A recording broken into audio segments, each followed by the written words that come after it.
The people who will have the greatest challenge in developing a healthy, strong, authentic relationship are those people who cannot take responsibility for a poor decision. It is not that we are supposed to be perfect and never make a mistake, but I think part of this journey that we are all on is to grow in wisdom. It's to grow in responsibility. And part of looking at any scenario that unfolds is being able to say, hey, that might have happened differently. I might have behaved differently. Things could have looked so different now.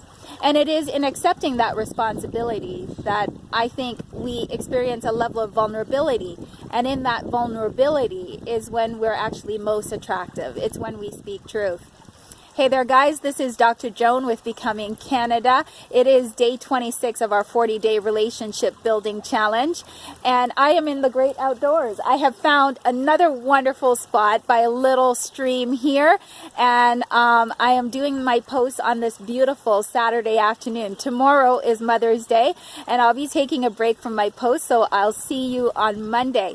But for today, I want to talk to you about taking responsibility. And as always, I talk about this pivotal moment in time I call the room.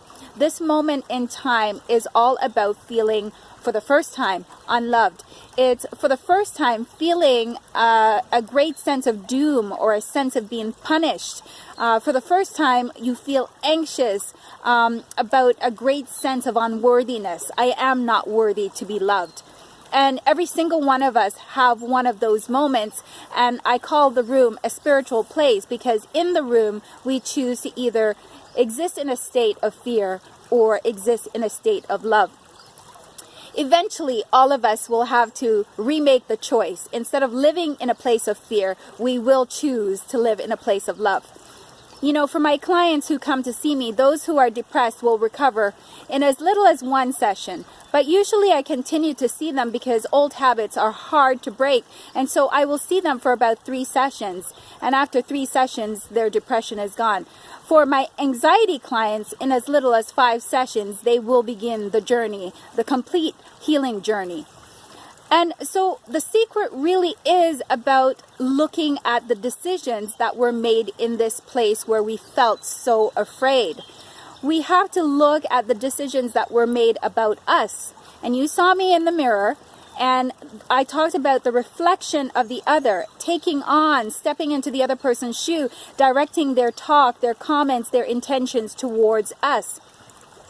So now we also then have to contemplate not only how did we feel about ourselves, but how do we feel about the other? How do we believe that the world operates? It's almost like we went into survival mode. And, in survival mode, if I'm afraid, what does survival look like in the room?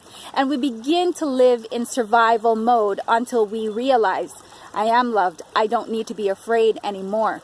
So I help my clients to look intently in the room, to define and understand what happened there. And as I help them to understand what happened there, I'm showing them all the ways in which they made a bad decision. And then I help them to look at it clearly and say, I don't need to continue living with that decision. I can make a new decision today. So the remainder of the healing journey is really then about practicing and maintaining that stance that I am loved by a God who sees me as worthy, a God who saw me as worthy enough to die on a cross for me.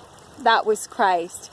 And so as we move through developing in this life and growing in this life, we're coming to the place where we fully understand and comprehend. But we have to go back and revisit that first moment in time. For people who are experiencing relationship difficulties, what I say to them, and I've said it before, is that he or she is not your problem. They're simply a trigger for you to remember the decisions that you made in the room. And then the relationship will come to that place where it rests, it settles in peace. Once you then go back to the room, undo the decision to continue to harm yourself. And when you come to that place of making that decision not to harm yourself anymore, then it also transitions into the present. And all of a sudden, life shifts in these beautiful, wonderful ways where if there are relationships that need to end because they harm you and inflict the wound, re-inflict the wound, then it does. Or you and your spouse can make a decision that that won't be the type of interaction that you engage in anymore. So with my couples, I often separate them. I find out where each of their rooms are. I show them how they've actually been helping each other to remember. I show them how to undo each of the decisions that they've made about themselves being unlovable, being unworthy, being not good enough. And then all of a sudden, because they're settled within themselves, they're at peace, a new decision has been made, then their relationship all of a sudden rises to a new level. So today your task is a very simple task, and it's simply to reflect on where you fail to take responsibility for your actions, because it is in that space and place of not taking responsibility that we harm ourselves the most, and we do the most harm to each other. So have a wonderful Mother's Day, ladies, and to you gents, may your day be well as well. Take care. Have a great afternoon.